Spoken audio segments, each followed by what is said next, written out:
nesse momento a gente vai ter a oportunidade de fazer a classe interativa da Escola Sabatina. Gostaria de convidar o pastor Adriano e o irmão Hilton aqui para participar conosco. Lembrando que você também pode participar dessa lição, você que está nos acompanhando também pela internet, seja bem-vindo. Vai aparecer na sua tela aí o número de WhatsApp daqui da igreja, que você pode deixar sua participação, e os nossos amigos que estão aqui na igreja também podem participar por ele.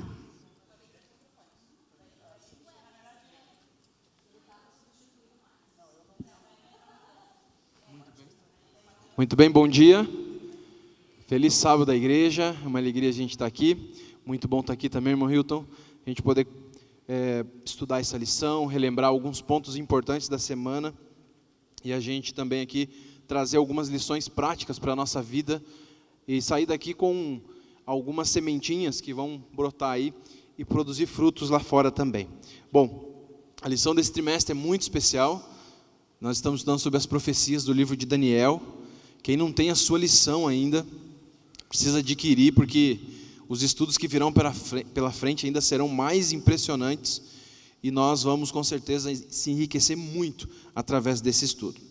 Nós estudamos essa semana a lição número 3 e o título da lição é do mistério à revelação.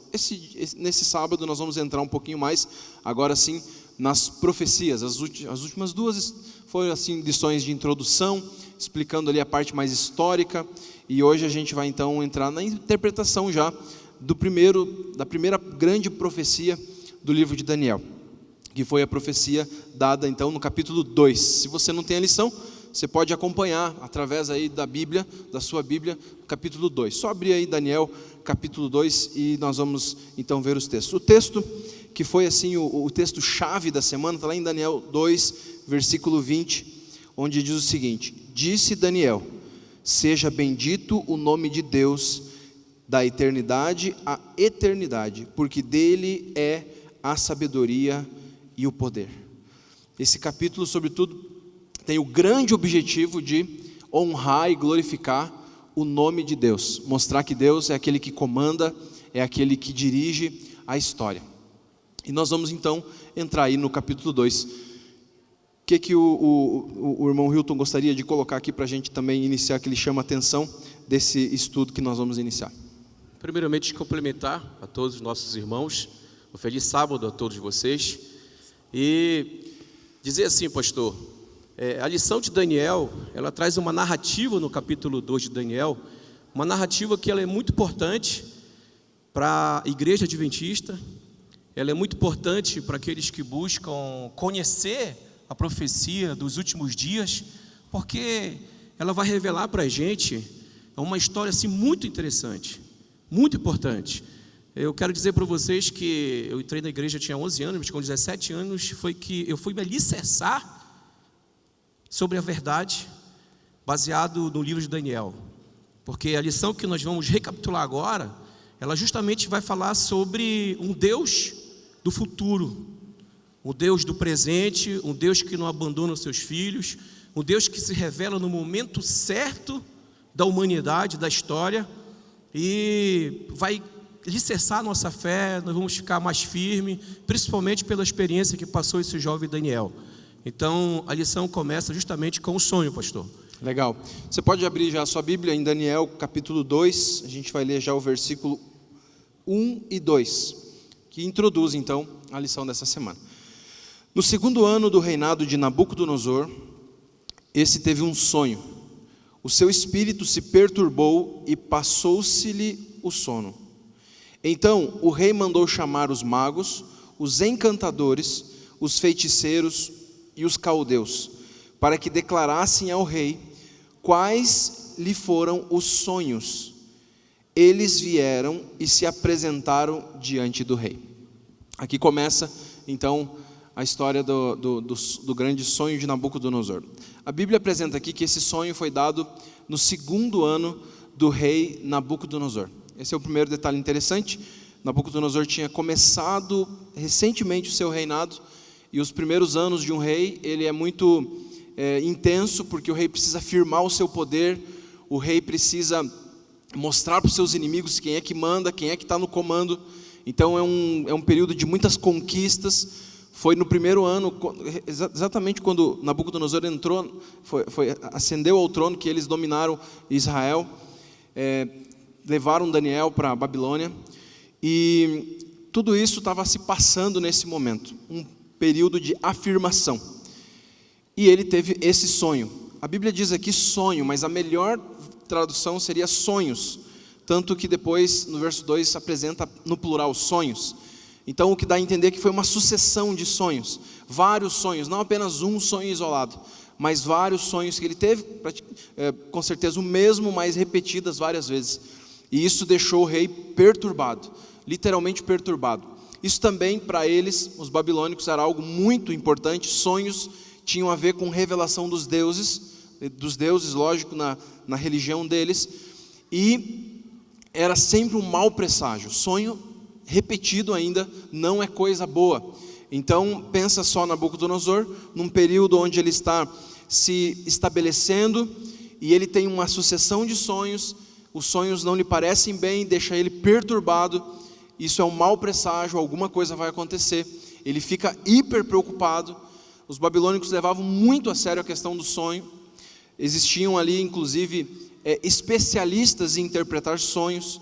Existia inclusive um historiador ali dos caldeus, diz que havia lá entre eles um manual de interpretação de sonhos. Então era algo muito recorrente, algo muito especial. Isso deixou o rei muito preocupado. Os caldeus, a cultura dos caldeus, eles valorizavam o sonho. Existia uma supervalorização dos sonhos. Primeiro porque o rei Nabucodonosor estava em transição, era tudo novo para ele. Então ele precisava mostrar, né, que ele tinha estratégia, que ele tinha força, que ele tinha domínio, que ele tinha sabedoria. E deitou-se na sua cama e teve um sonho. E esse sonho deixou então o rei Nabucodonosor angustiado, né, preocupado, porque como o pastor falou, né, o sonho ele tinha um grande significado e trazia uma mensagem. Ora, como é que seria esse sonho? Será que seria algo bom para a Babilônia? Será que Babilônia seria invadida? Será que Babilônia seria destruída? Eu traria uma mensagem boa para a Babilônia. E aí o que aconteceu? É interessante aí observar que na cultura dos caldeus na Babilônia existiam pessoas especializadas para decodificar os sonhos.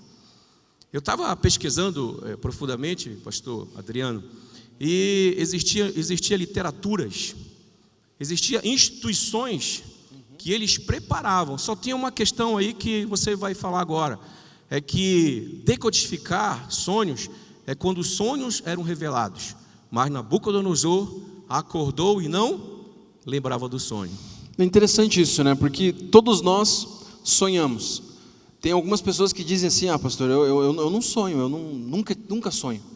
Eu às vezes até falo isso assim, olha, a minha esposa todos os dias quando ela acorda tem um capítulo mirabolante para contar de um sonho. E é engraçado que ela às vezes tem um sonho e na outra noite ela tem a segunda parte do sonho. Já aconteceu com vocês isso já? E às vezes capítulos. Mas eu digo assim, caramba, você consegue lembrar de tudo, eu não lembro de nada. Mas eu confesso para você que ontem à noite eu sonhei. É mesmo? Alguém sonhou aqui ontem? Levante a mão, por favor. Várias pessoas sonharam. Eu não sei se comeram muito ontem à noite, né? Porque diz que se nós comermos muito à noite, sempre vamos sonhar com alguma coisa. E não são coisas boas, às vezes são pesadelos, né? Geralmente Mas olha, uma coisa eu faço. Quando eu sonho que o sonho não é legal, eu não falo para ninguém. E eu oro para Deus. Eu nem vou contar, vai que, né, de alguém diga, olha, vai acontecer, eu nem vou contar. Mas Nabucodonosor não contou porque ele não sabia, mas... Pois é, Nabucodonosor ficou muito impressionado com aquilo, né? E ele então resolveu chamar todos os especialistas. Aqui fala de 4 classes, né? Caldeus, sábios, feiticeiros, adivinhos, enfim. Chamou todo mundo e disse, olha, eu quero saber esse sonho, eu preciso saber desse sonho. Dizem, segundo pesquisas, que a gente lembra apenas 10% daquilo que a gente sonha. Esquece 90%, então é comum a gente esquecer. Aqui no texto a gente não tem bem certeza assim, que Nabucodonosor ele realmente esqueceu do sonho. Foi uma sucessão de sonhos. Mas dá a entender também, é uma possibilidade, que ele não quis revelar para que não fosse enganado. talvez ali cansado de enganação, né? Porque é fácil, você dá um sonho, você fala o sonho, e a outra pessoa pode dar a interpretação que ela quiser. O profeta Ezerrei fala que o rei Nabucodonosor não lembrava mesmo do sonho. Então, naquele momento, ele chamou os sábios da Babilônia, que ele considerava os astrólogos como sábios, os feiticeiros, os encantadores, né? Então ele chamou essas pessoas e disse: eu quero que vocês me revelem o sonho. Imagine ali, né, Nabucodonosor assim, olhando para eles vão com certeza revelar os sonhos. Mas a história também conta, a narrativa da Bíblia, que eles pediram para o rei, né? Rei, nos conte o sonho. E o rei não lembrava do sonho. Então começaram ali a ganhar tempo, com certeza ficaram preocupados, né? Por quê? Porque não conseguiu revelar o sonho. E aí Nabucodonosor então ficou chateado, ficou irado e disse: vocês estão querendo me enganar, vocês estão querendo ganhar tempo. Sabe o que vai acontecer com vocês? Um ponto interessante também, irmão, Daniel até aqui não aparece ainda na história, né? Porque foram chamados os especialistas, mas Daniel parece que não comparece diante do rei. De acordo com alguns estudiosos, né, a possibilidade de que Daniel estivesse recém-formado, foram 3 anos de estudo, e por isso não foi chamado, ou ainda fosse um estudante em conclusão de curso, e apenas os estudiosos, então, realmente ali especialistas foram chamados. Mas o fato é, diante do esquecimento do rei, ou também ali da dissimulação dele, os especialistas, eles disseram: olha, infelizmente, rei, não tem como. Como que a gente vai conseguir dizer para você o que você sonhou? Não, se você mesmo não consegue lembrar, imagina, não há mortal, não há ser humano que consiga revelar isso, não existe, não tem como. Então o texto, ele várias vezes repete isso, a impossibilidade, não tem como. E aqueles astrólogos ali, eles tinham dentro do conhecimento babilônico essa conexão com os deuses deles, mas aqui eles se deixam de lado isso e já não tem como. Nós somos meros mortais e não tem como alguém assim revelar o sonho. O rei ficou muito furioso, como você disse, ele era meio bipolar, parece, né? Em alguns momentos ele toma umas decisões bem doidas. Isso era comum também a vários reis da época, né? A gente tem na história reis que fizeram isso também. Ele dá um decreto, diz assim: olha, eu quero que mate todo mundo, um decreto de morte mesmo, literalmente, né? Acaba com toda essa raça de enrolões aí, acaba com todo mundo, e não só eles, mas também família, acaba com a família deles.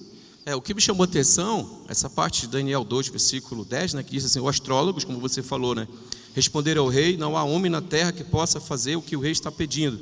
Nenhum rei, por maior e mais poderoso que seja, chegou a pedir uma coisa dessas, e nenhum mago, encantador, astrólogo. O rei, o que está pedindo é difícil, ninguém pode revelar isso ao rei, senão os deuses, e eles não moram entre os mortais. É interessante aqui, que como você falou, né, Daniel, ele não estava lá, juntamente com os sábios, mas depois que Daniel, justamente com seus amigos, terminaram o treinamento no palácio, né, de Babilônia, ele foi colocado num patamar de sábios. E quando naquele momento o rei, ele disse: então chamou Arioque. Arioque era o quê? Era o chefe da guarda, a pessoa responsável para executar todos os sábios. E eles ficaram numa situação difícil. Aí foi que aconteceu que Daniel, né, ficou sabendo, e a Bíblia diz que quando Arioque se preparava para matar todos, inclusive Daniel, aí a pergunta é: por que Daniel? Se Daniel não foi chamado, se Daniel não era astrólogo, se Daniel não era encantador, não era feiticeiro. Por quê? Porque no treinamento dele, em Daniel 2,48, no treinamento dele, quando ele terminou, quando o rei olhou para Daniel, achou nele sabedoria 10 vezes mais que os próprios sábios. Aí vem uma questão, viu?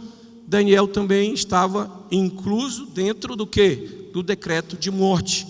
E aí é interessante, pastor, perguntar o seguinte: espera aí, Deus né, eles me trouxeram lá de Israel, né, me trouxeram aqui para o palácio.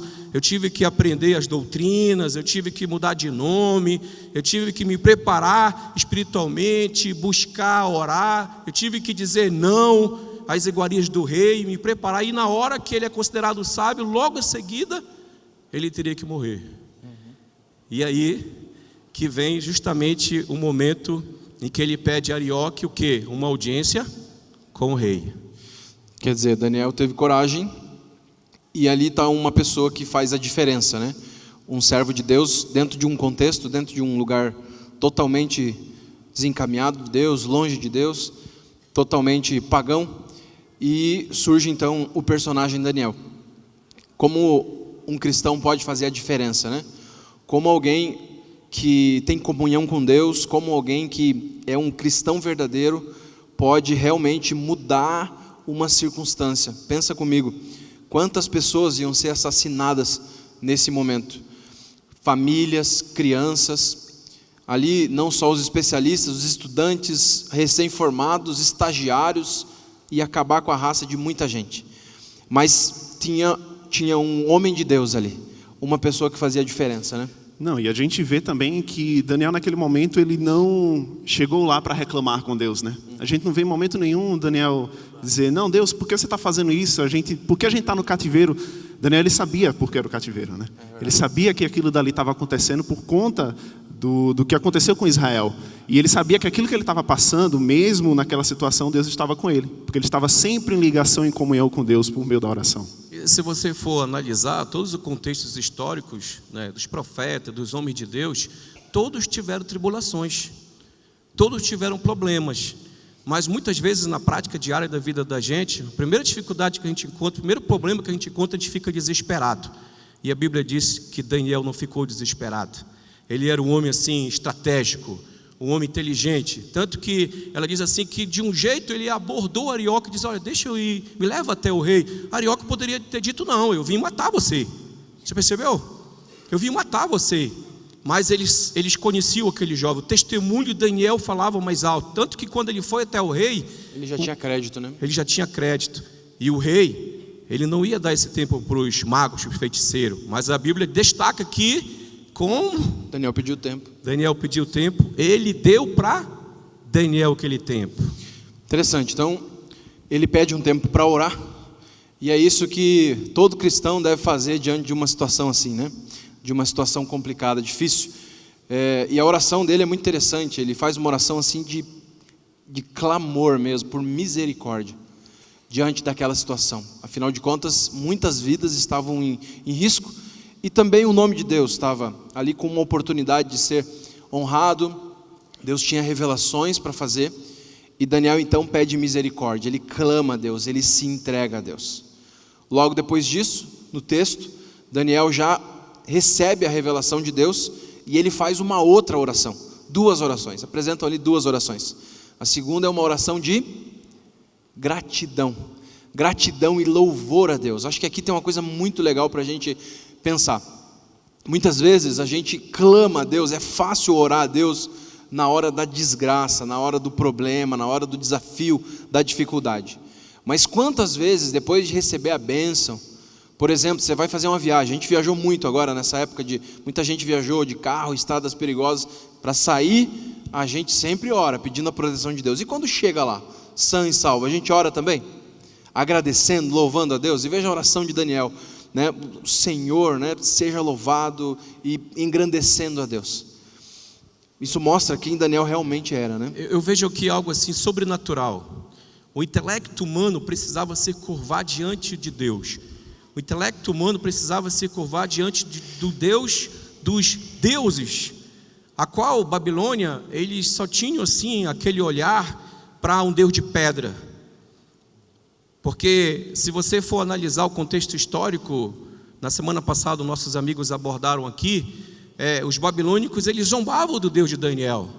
Porque quando Babilônia consegue então fazer de Jerusalém, né, sitiou Jerusalém, trouxe, o nosso Deus é maior que o de vocês. Mas agora o rei estava numa situação difícil, porque os magos não conseguiam interpretar, não conseguiam dizer. Então Daniel fala assim, olha, não sou eu que vou interpretar, mas eu vou falar com Deus de Israel. E quando eu pego aqui a Bíblia, em Salmos 95, versículo 3, diz assim: pois o Senhor é o grande Deus, o grande Rei acima de todos os deuses. Quando nós passamos por dificuldade, quando nós passamos por tribulações, às vezes nós nos desesperamos. Nós ficamos assim numa situação muito difícil. E a primeira coisa que Daniel fez aqui, que a Bíblia diz, foi orar a Deus, a buscar aquele que ele tinha relacionamento, aquele que ele tinha comunhão, aquele que tirou ele de lá de Jerusalém, mesmo sitiado, mesmo trazendo como escravo, mas nunca desamparou Daniel. Quantas vezes na trajetória da vida da gente, a gente passa um momento difícil e a gente se desespera. E o que é interessante que o pastor Adriano falou, ele orou a Deus, mas quando Deus, naquela mesma noite, com seus amigos, olha, interessante, ele não orou sozinho. Às vezes é muito bom nós estarmos em comunidade, às vezes é bom nós estarmos no meio de pessoas, de amigos, pedir para um outro: ei, ore por mim, eu não estou legal, eu não estou bem, eu estou passando por isso. Eu tenho certeza, porque a oração intercessória ela tem poder. E aqui a lição mostra que Daniel não orou sozinho, ele orou com seus amigos. E o que aconteceu, pastor? Naquela mesma noite foi revelado para Daniel o sonho de Nabucodonosor. E olha a história que você já falou. Ele agradeceu a Deus. A primeira coisa que ele fez foi agradecer a Deus, não é isso? Ele disse assim, uma oração de gratidão: obrigado, Senhor. Sabe o que está acontecendo aqui? Daniel iria até o rei, o pastor vai falar agora. Daniel iria até o rei revelar o sonho ao rei. Mas o que é mais interessante, não foram os magos, não foram os feiticeiros, não foram os homens que são mortais, foi o Deus de Israel. Arioque chegou lá com o rei e disse: olha, ei, eu encontrei, olha, se gloriou. Arioque ficou muito feliz, se gloriou-se: olha, ei, eu encontrei um homem que poderá revelar seus sonhos. E levou então Daniel até a presença do rei. E nesse momento até, né, a gente chega numa participação que chegou aqui pelo WhatsApp. Peço que você que está aí também nos acompanhando participe. A gente vai chegar agora no ponto que o pessoal já perguntou aqui: pastor, e essa estátua aqui tem aí atrás da gente? Está na hora da revelação, pastor. A gente já vai falar da estátua. Por isso a gente até trouxe ela aqui, para a gente poder explicar melhor. Mas tem um detalhe ainda sobre Daniel, antes da gente entrar na interpretação do sonho, que é a atitude de Daniel quando ele foi até o rei para explicar, para dar ali o sonho e a sua interpretação. Quando Daniel chega, disseram que Daniel poderia dar essa explicação. Quando ele chega diante do rei, o rei leva um susto, né? Porque ele olha para Daniel: e aí, qual que é a interpretação? O que foi a interpretação? E Daniel, ele diz assim: olha, rei, não tem como a gente humanamente revelar o seu sonho. Realmente aquilo que os sábios lá falaram, eles tinham razão. Não tem como, não existe maneira humana de alguém conseguir revelar isso. O rei deve ter olhado assim: mas você não tinha interpretação? Aí Daniel começa: mas há um Deus no céu que revela os segredos, revela o oculto, que sabe o que vai acontecer desde o começo, no futuro. Então Daniel aqui, ele toma todas as precauções para que unicamente o nome de Deus fosse louvado. Não é claro isso? Ele diz: não tem como, não fui eu, não foi nenhum sábio, não tem mas existe um Deus no céu que consegue.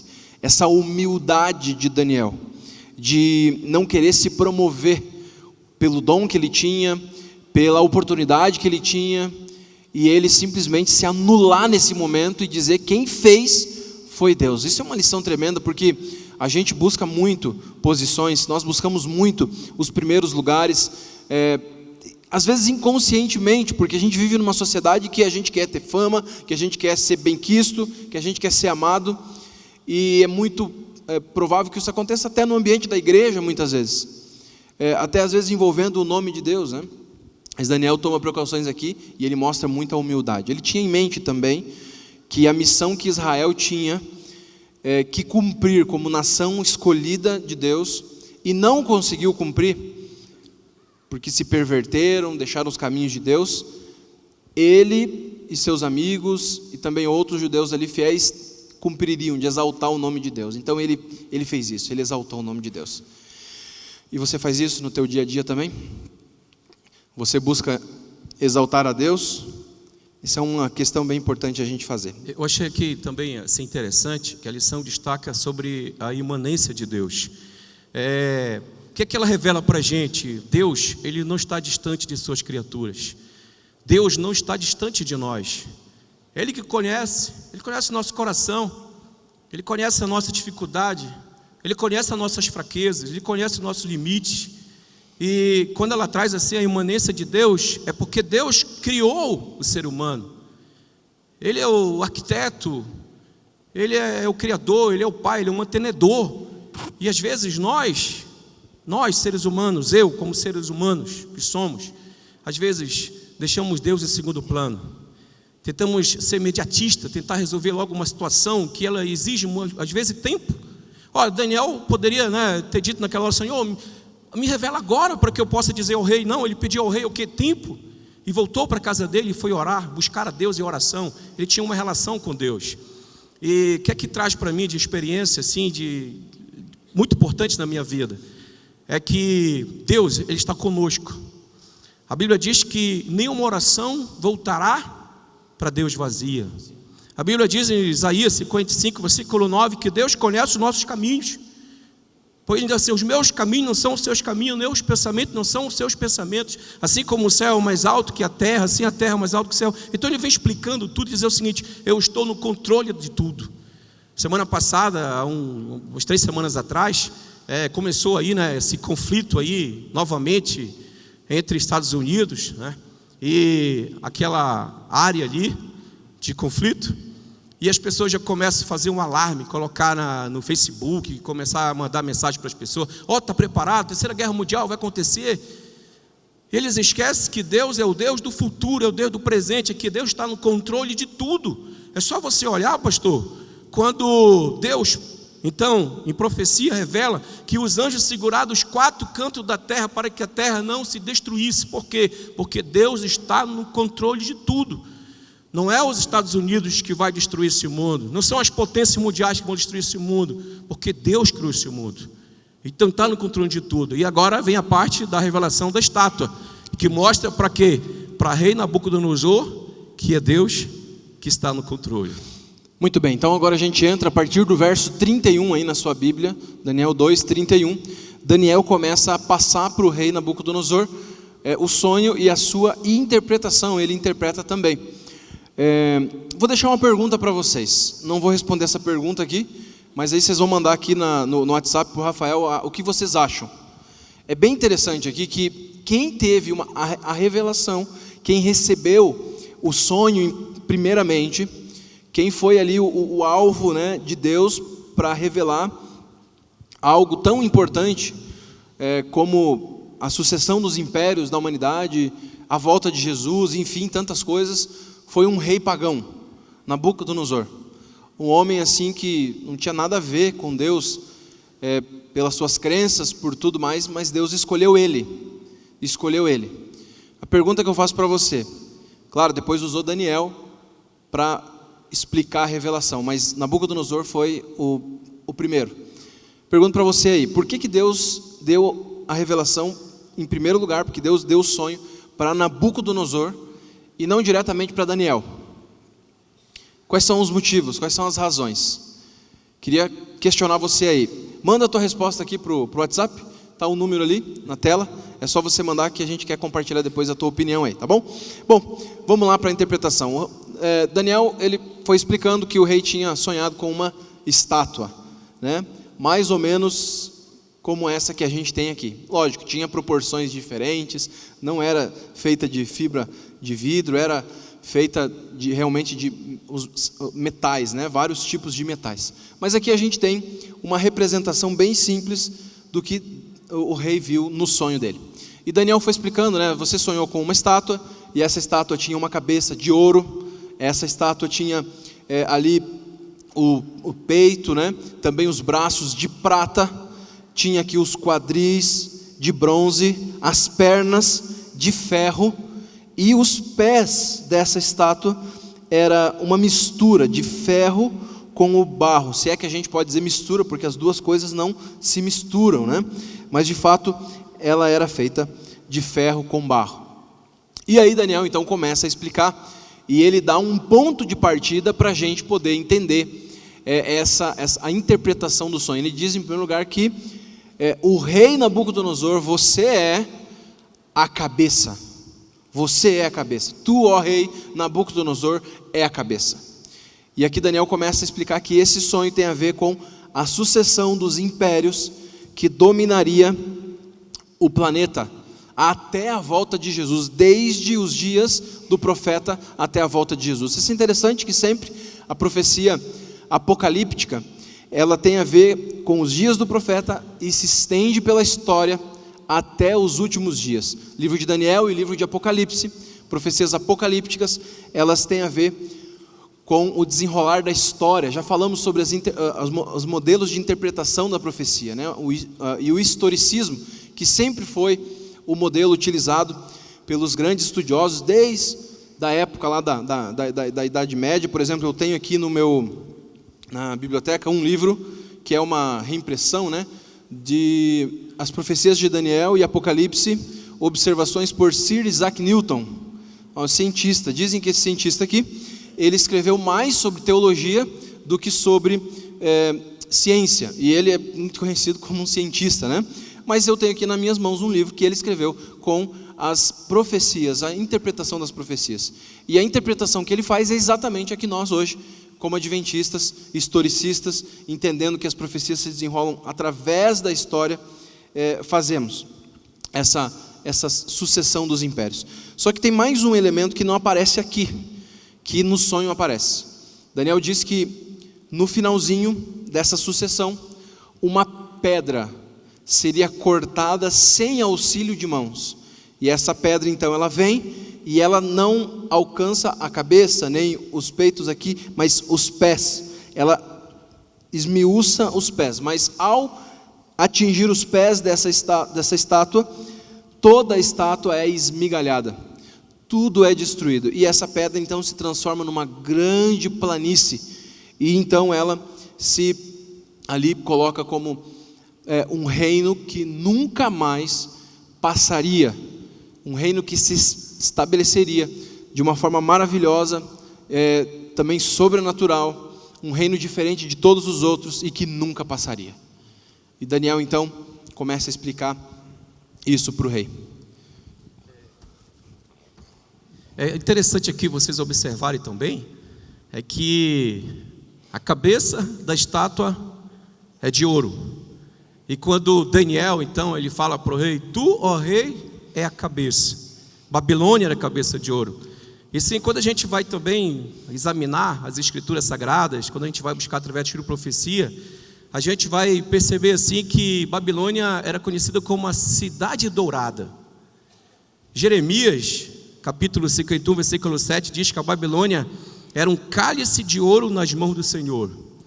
Então, para o rei Nabucodonosor, era impossível destruir Babilônia. Na cabeça do rei, seria um reino eterno. Você entendeu como é que é? Seria um reino eterno. Aí Daniel vai lá, com muita fé, com muita coragem, né, diz ao rei, depois de ti virá um reino menor que o seu. Irá suceder o seu reino. Porque dentro da questão profética, o sonho que Daniel teve era para revelar o quê? O que iria acontecer no futuro. Isso que era importante para que naquele momento o rei Nabucodonosor pudesse assim, talvez fazer uma reflexão, né? Que o único reino eterno, que vai ser eterno, vai ser o reino de Jesus, vai ser o reino de Deus, vai ser a pedra, vai ser a rocha, o reino que durará para sempre, de eternidade a eternidade, que eu e você vamos fazer parte em nome de Jesus, porque esse reino aqui, ele é um reino passageiro. E eu trazendo hoje para a vida prática, eu quero dizer também que no momento que nós estamos vivendo é um momento passageiro. Pastor, continuando aqui a interpretação, você citou aí a Babilônia como cidade dourada. O reino da Babilônia, ele durou, o império babilônico, do ano 626. A gente tem isso na lição, ali na parte de quarta-feira, tem as datas, é interessante você ter isso, né? 626 até 539. Esse foi o período em que a Babilônia foi reconhecido como um império. E Daniel disse, olha, depois de você vai vir um outro rei. E exatamente no ano 539, né, o exército de Ciro tomou a Babilônia e a Medo-Pérsia. Então a união ali de dois impérios, o Medo e os persas, eles se tornaram então o próximo império mundial, que foi do ano 539 até o ano 331. O metal prata aqui também tem a ver com o Império Medo-Persa. Eles usavam de forma muito extensa a prata em vários momentos da vida deles, especialmente para as transações comerciais. Era sempre usado a prata. Então, identifica bem aqui o reino da Medo-Pérsia também. Mas essa não era uma boa notícia para o rei Nabucodonosor, né? Vai vir um outro reino, ele não queria. Tanto que depois ele manda fazer uma estátua toda de ouro, né? Para que seja adorada. A gente vai ver isso na semana que vem. Mas Daniel toma precauções. Ele diz: olha, esse reino vai ser inferior ao teu, mas o teu reino não vai durar para sempre. Eu gosto disso também, porque às vezes ao falar uma verdade, a gente procura falar só aquilo que agrada, só aquilo que convém. Mas como cristãos nós também temos que falar aquilo que machuca, aquilo que fere e que faz mexer com o bril, muitas vezes, para que a pessoa caia em si, de que ela não é, como diz o ditado aí, o rei da cocada preta, né? A pessoa tem um começo e um fim, existe um Deus acima. Depois disso, então, vem o terceiro reino que se sucederia a Medo-Pérsia. Aqui os quadris de bronze, o Império Grego, né? A Grécia, que funcionou ali de 331 até 168 antes de Cristo. Esse império também é bem interessante aqui, o metal que é usado para ele, porque os gregos usavam uma armadura de bronze, escudos de bronze. Existem escritos na história que eles eram descritos assim como homens de bronze vindos do mar. Então identifica legal também o Império Grego. Depois então da Grécia viria um outro reino, e aquele identificado como ferro.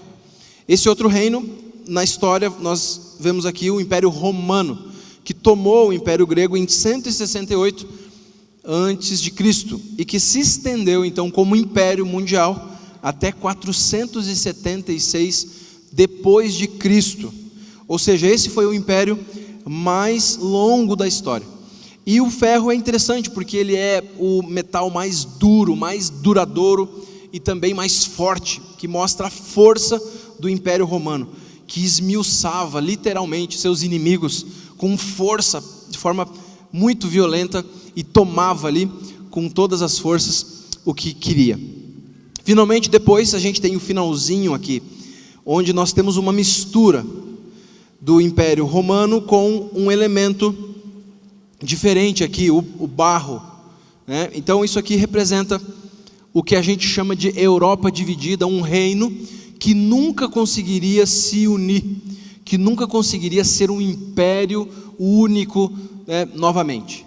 Essa parte aqui, que a Bíblia destaca, fala o seguinte aqui: isso significa que se farão alianças políticas por meio de casamentos, mas a união decorrente dessas alianças nunca se firmará, assim como o ferro não se mistura com o barro. Quando eu sou professor também de geografia, e antes de habilitar essa parte do direito, eu fui professor 15 anos de geografia, na área de ensino pré-vestibular. E os alunos assim me perguntavam muito, me indagavam muito sobre a questão do Tratado de Maastricht, que foi um tratado que veio consolidar a formação do bloco econômico chamado de União Europeia. Naquela época, eu estudando, analisando e passando uma interação com os alunos, eu dizia assim para os alunos: olha, a Europa vai se unir monetariamente, criar o euro, ela vai se unir em termos de isenção de barreiras alfandegárias, né, para que haja livre circulação de mercadorias. Ela vai ter várias uniões, mas a Europa nunca vai conseguir ter uma união alicerçada e completa. E os alunos me perguntavam: professor, mas por que você afirma isso? Eu tinha a oportunidade de dizer: olha, a Bíblia diz. O professor, mas a Bíblia diz sim, a Bíblia fala que eles vão, tentar se unir de todas as formas e nunca vão conseguir se unir. E o que é que a gente vê hoje, pastor? A gente vê alguns países já saindo do bloco econômico. E quando você olha assim para a estátua, você vê essa aqui, o barro e o ferro, você vê que essa estátua não está alicerçada numa rocha. Porque a rocha é Deus, a rocha é Jesus, a rocha é o Rei dos Reis, o Deus do universo. E quando a gente não alicerça a nossa casa na rocha, a gente cai. A gente começa a se entristecer, passar por muita dificuldade. Qualquer vendaval vem e derruba a gente, porque a gente não alicerçou a nossa fé na rocha, no verdadeiro Deus. Muitas vezes a gente fala assim: eu creio no Deus que eu conheço, mas às vezes na prática a gente não conhece. Às vezes a gente só tem a teoria, mas não tem a prática. E a lição nos mostra que nós devemos confiar no Deus do futuro, no Deus que conhece a cada um de nós. E aqui vem a história principal, a história assim que para mim é primordial. O que está acontecendo hoje é que nós estamos vivendo nos últimos dias da história da profecia. Exatamente. E a gente tem aqui mais algumas participações do pessoal que está na internet, do pessoal também aqui pelo WhatsApp. A primeira das participações, pastor, até uma observação bem interessante, que Daniel, quando ele foi revelar esse sonho ao rei, ele não disse assim: eu estou revelando. Ele disse: nenhum dos sábios tinha como revelar. E quando ele falou isso, ele terminou salvando a pele dos sábios também. Ele terminou porque se ele dissesse: não, eu, Daniel, vou revelar ao rei qual é o sonho, ele ia continuar mandando matar todos os sábios. E então, em um momento, ele chega e diz: os sábios não tem como ninguém saber. Somente há um Deus no céu que pode revelar esse sonho. Quer dizer, ele também queria salvar a pele dos outros. Interessante, boa observação. Ok, nós estamos já chegando no finalzinho da nossa lição. E esse reino é interessante no verso 28, lá em Daniel 2, verso 28, que o foco da profecia eram os últimos dias. A Bíblia apresenta ali últimos dias. Apesar de partir lá desde Nabucodonosor, mas o grande foco era os últimos dias. O que aconteceria no final desses impérios? Como o irmão colocou, esse império aqui, que não consegue se misturar, que não consegue ser um só, ele iria até os dias da volta de Jesus, 476 até a volta de Jesus. E aqui muitos anos em que não existe mais um império que domina o mundo. Mas depois desses reis, depois desses dias, então a Bíblia diz: Deus suscitará um outro reino.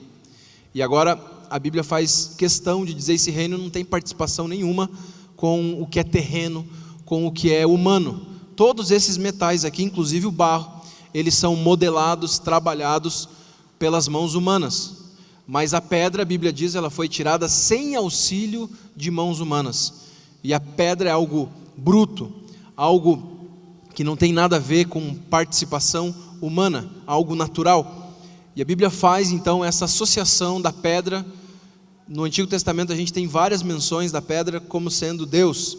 Deus é a rocha. Você tem vários textos, Deuteronômio 12, 32 verso 4, 1 Samuel 2 verso 2, Salmos 18, 31, e no Novo Testamento a gente também tem Jesus sendo comparado à rocha, lá em 1 Pedro 2, 4, 7, enfim, Jesus, Deus, a divindade, então é essa rocha que vem e forma então um império, um último império que nunca mais passaria.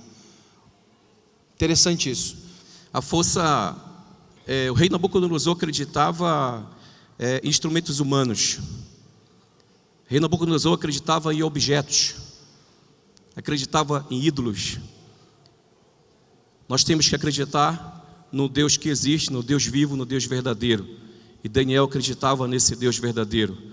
E o que aconteceu então, diante de tudo isso, foi porque que Deus revelou a profecia dos últimos dias para o homem pagão, para o homem que não acreditava no Deus que nós acreditamos. O rei Nabucodonosor precisava saber que existia um Deus maior que a Babilônia. Nabucodonosor precisava saber que existia um Deus que, se os cativos de Jerusalém estavam em Babilônia, não foi porque Babilônia era superior ao Deus de Israel, não era porque Babilônia era superior a Israel, mas porque Deus permitiu que Jerusalém fosse sitiada por Babilônia para mostrar uma lição ao povo de Israel. Muitas vezes Deus permite que muitas coisas aconteçam com a gente, para que a gente possa extrair uma lição, para que a gente possa ficar mais perto de Deus. Isso aconteceu ali com Jerusalém, porque Deus falou para eles: olha, se vocês continuarem assim, me desobedecendo, se vocês continuarem assim, idólatras, se vocês continuarem buscando outros deuses, eu virei sobre vocês e vocês serão sitiados, vocês irão sofrer. Mas é interessante que lá na frente Deus falou assim: mas se vocês voltarem para mim, se vocês se arrependerem. E sabe o que eu vejo ali? Uma lição, um sumo importante que eu fiquei muito empolgado, eu fiquei muito feliz. É o Deus revelando para rei Nabucodonosor que o Deus de Israel era maior que todos os deuses. E agora? Onde estava a zombaria? Porque a história conta que Daniel, naquele momento, quando o rei foi dado para ele a revelação, aconteceu algo extraordinário. Algo extraordinário. O rei se ajoelhou diante de Daniel, se ajoelhou e reconheceu Deus de Israel como o único Deus e soberano de todos os deuses. Irmão, amém? Amém, porque a história continua assim. Pode vir reino, pode vir governo. Quero dizer para vocês que não tem poder econômico, não tem presidente, não tem nações que vai melhorar esse país, que vai melhorar essa nação, porque é profético. Dias difíceis virão, mas existe o Deus que está no controle de tudo. Existe o Deus que vai dar fim a toda essa história. E aí aconteceu algo extraordinário. Amém, irmão Hilton. Deus seja louvado. A gente já está no finalzinho. Eu só queria, para fechar aqui a nossa lição, dizer o seguinte: essa foi a primeira das 4 visões proféticas, sonhos proféticos que aparecem no livro de Daniel. Você tem o primeiro no capítulo 2, depois você tem a segunda no capítulo 7, depois o capítulo 8 e o capítulo 11. A profecia apocalíptica, ela é interessante, ela é repetida 4 vezes aqui, e cada uma delas acrescenta detalhes. O que a gente está vendo aqui é um esboço que Deus apresenta para Daniel, para aquele reino ali, da Babilônia, para aquele rei, mas ela vai se expandir e os detalhes vão aparecer mais extraordinários ainda nas próximas lições que nós vamos ter pela frente. O que nós aprendemos aqui de forma bem pontual com essa lição que a gente tirou aqui nessa manhã? Primeiramente, que Deus, ele conhece o fim desde o princípio. A presciência de Deus. Muitas pessoas tentam buscar o futuro nas estrelas, em outras fontes, mas aquele que sabe o que vai acontecer desde o princípio, a quem pertence o conhecimento do futuro, é Deus. Nas mãos desse Deus, o teu futuro está seguro. Está seguro. Quando você entrega o teu caminho ao Senhor, você pode confiar nele, que o mais ele fará. A Bíblia é um livro que é um livro fiel. Você pode confiar aqui nesse livro. Quando nós estudamos as profecias e comparamos com o que aconteceu na história, os livros de história, as fontes extra-bíblicas, a gente vai perceber que tudo que está escrito aqui se cumpre na história. E isso tem que aumentar a minha fé nesse livro, que muitos anos antes, milhares de anos antes, já revela o que vai acontecer, porque é Deus que sabe o futuro desde o princípio, que deixou para mim e para você o mapa do tesouro. Utilize a sua Bíblia, tenha ela em seu peito, use ela, estude, se aprofunde, e Deus vai te revelar. Você vai viver uma história com segurança, com esperança, sabendo desde o princípio o que vai acontecer lá na frente. Como um mapa do tesouro, você vai andar seguro. Deus também é o comandante da história. Nós temos livre-arbítrio para tomar a decisão.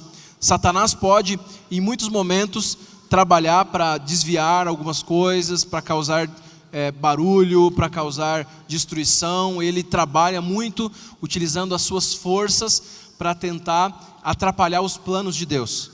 Mas nada foge ao controle soberano do nosso Deus, amém? Assim como a lição coloca aqui na introdução, eu acho que gostei muito dessa história. Existe muitos icebergs nos mares gelados. E os icebergs, 70% deles estão submersos, só 30%. Mas existem também pequenos blocos de gelo. Enquanto o vento consegue mover os pequenos blocos de gelo, os icebergs, que realmente dão forma a esses lugares gelados, eles só são movidos pelas correntes profundas do oceano. Então, Satanás consegue com os seus ventos mexer alguma coisa, mas o curso grande da história, quem comanda é Deus. E por fim, Jesus vai voltar. Queira você ou não, como dizia nosso pastor Bulhão, Jesus vai voltar. A história se cumpre até aqui. E se tudo se cumpriu até aqui, a promessa final também vai se cumprir. Amém?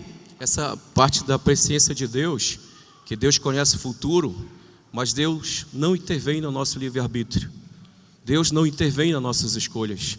Somos nós que vamos escolher. Escolhas que podem ser, assim, muito importantes para a gente, para o resto da nossa vida. Pode nos levar à salvação. Mas podem haver escolhas que podem nos levar à perdição. E Daniel e os seus amigos escolheram caminhar com Deus. Acreditaram em Deus, se prepararam para isso. E eu queria, assim, só fechar essa parte, pastor, que diz o seguinte aqui, na lição.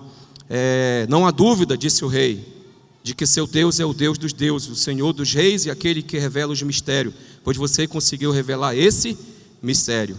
A lição termina dizendo que o rei promoveu Daniel, governador da província.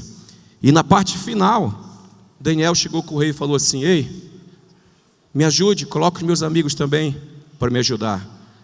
Daniel não esqueceu dos seus amigos, não esqueceu dos seus irmãos.